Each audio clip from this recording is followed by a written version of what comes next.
Hello everyone, I am Doodlemans86 and today I am going to be reviewing the Giant Kong with the Beast Glove.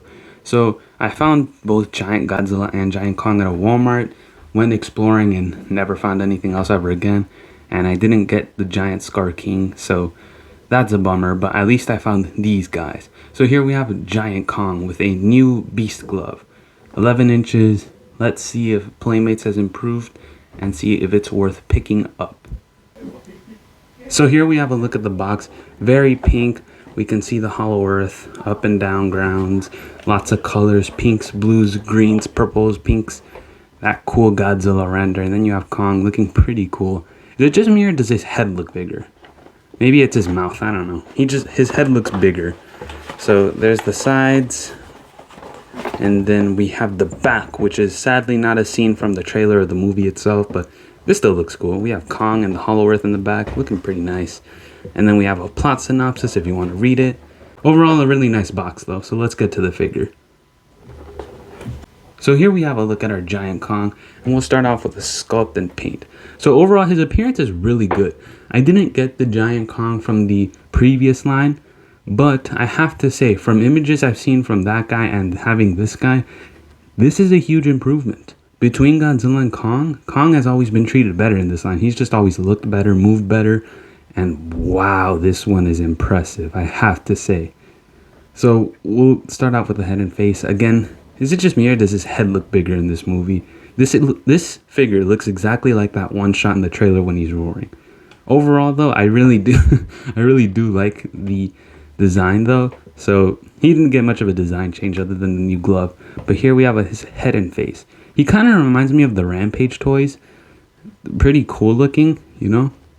So there's his eyes, which actually look really good. They're not mispainted or miscalculated. They're on the eye, which is really nice. His mouth and nose, his big beard, the face muscles and the eyebrow. The ears looking pretty nice. The face is just all gray. Like, it's all painted gray, so it even gets onto the fur, but I don't mind that.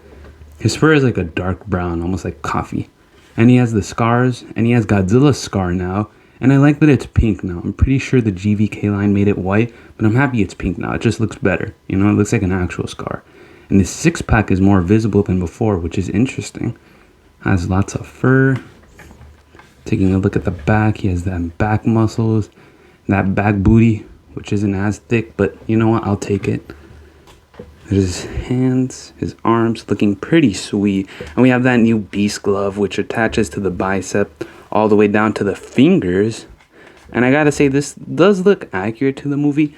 I'd say that it's like 90% accurate. I still think this could be like concept art of the glove. You know, maybe they didn't have access to the final renders, but it still looks really good. And I like it a lot. Reminds me of the power loader from Aliens.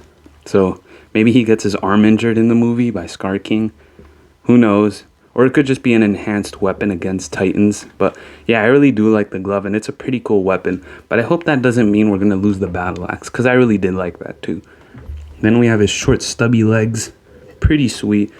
Pretty neat. And just like the Godzilla, for some reason the feet are hollow. The previous line did not make the feet hollow, so I don't know why they're hollow now, but it's not something that bothers me. And then we have the screw holes on the back. So overall, for sculpt and paint, he has a pretty good appearance, and it's pretty great. There's a lot of intricate detailing here, and there's a lot of little details. He looks really good. So for a kid's action figure, he looks absolutely amazing. Now here's where the improvements start to show. The articulation. Oh my lord. So in this line, Kong has always had the better articulation than Godzilla, possibly because he's humanoid, but wow. I mean, the last giant figure had a swivel in the neck, shoulders, and hips, and I think that was it. I think there was some in the ankle, but this figure, oh, it's beautiful. So let's start out with the head here. We have a ball joint at the neck. As you can see, it would have better mobility if the beard didn't exist, or maybe some of the sculpt was cut out, but you can see it is on a ball joint. Doesn't look up or far down or too much, you know, just because of the beard and the overall hair sculpt. But he does have a swivel there, so that's still technically a swivel. At the shoulders, we have a swivel hinge combo. Goes about that far. 360, closes, and then we also have a swivel hinge at the elbow. Basically, this whole figure is a swivel hinge. And then we have swivel on the left hand, but the hand with the beast glove loses that, and he doesn't have a swivel at the elbow because of it. A bummer, but I'm not mad about that. It's a big weapon. Of course, it would block out the articulation. Then we have the swivel at the hips. We have a hinge, and then we have a hinge here at the knee.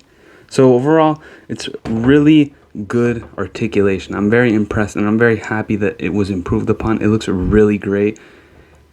This is definitely what a giant action figure should be like, and if it's an action figure, this is what I want the articulation to be. So overall, amazing articulation. So getting a size comparison and his overall size, he is also 11 inches, but he is significantly shorter than our Godzilla here, just by a little bit. Overall, the sizing's pretty great though. Looks pretty good. I like it. Pretty sweet. Oh, oh my god. I don't have the Kong from the last line, but I do have the Godzilla, who he is slightly taller than. So, not sure if the other Kong was shorter or taller than him, but there you go. He towers over that Godzilla. And now we'll get a size comparison with a few other figures. Here we have some monster arts. Lots of monster arts to get a general sizing in your head. And then we have some Haya figure arts, you know, such and such. And here we have a few Playmates figures to show, you know, the line has come a far long way, and it's pretty good. Looks like it's improved. And there we have it for our size comparisons. So overall, I really do enjoy Kong. Between him and Godzilla, look, I'm a really big Godzilla fan. I do like Godzilla. But they did Kong justice here. They did him really good. I mean, this is an action figure. This is an action figure. This guy moves a lot. So that's already the action part of it. And sculpt and paint, it's really good. It gets the overall design down. It looks really impressive. And the paint, there could be like splotches here and there, but it is not that bad, especially for a kid's toy. I feel like this is a bang for your buck. Only $25. Not the worst thing you could get done. I really do enjoy both figures, and I highly recommend getting both of them so they can complement each other well. I really do like these giant figures, and I'm hoping the 6-inch are even better because these guys are awesome. They are everything I could have wanted from a giant figure. Thank you all so much for watching, and I'll see you all next time. Bye bye.